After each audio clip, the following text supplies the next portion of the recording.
you're never going to find an exact pavement stone out in the wild, some big flat stone. It may not be, you know, like that. You might have, just look around here, all sorts of stones. This is what's available here, like this. If you look over here, yeah, g'day Bush Camping Tools here. Well, son come up with this deadfall trap thing. As I said already, there's maybe not rocks that are exactly perfectly flat, but this one, so we've got this little twig here, it's ready to roll off this thing. So imagine if there's a string now attached to this with the food dangling down underneath of here somewhere, and if this was to be pulled, so I'm going to do that by pushing this down, this should fall down.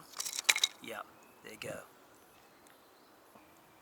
Okay, so we'll set that up there again just to see now from the other side perspective. So it's just on this rock, and actually the better that the rocks are got some variation in contours on it, because you can use that to your advantage.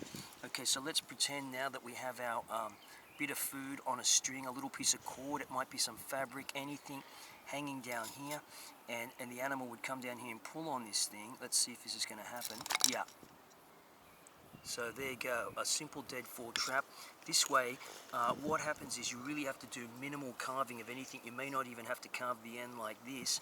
Just find some sticks, use the various rocks that you've got around you. You know, it's not necessary to carve super intricate traps, okay, to do that. And of course you could scale this thing up with bigger rocks and bigger twigs and everything to do that. Alright, Bush Camping Tools here, thanks for watching.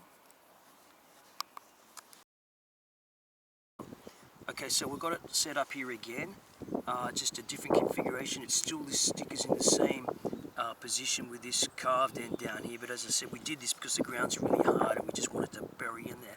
But let's imagine that there's a bit of food on this, on a string down here, hanging down here, and so I would pull down on that, and this is what's going to happen when that pulls down. No, nothing's going to happen.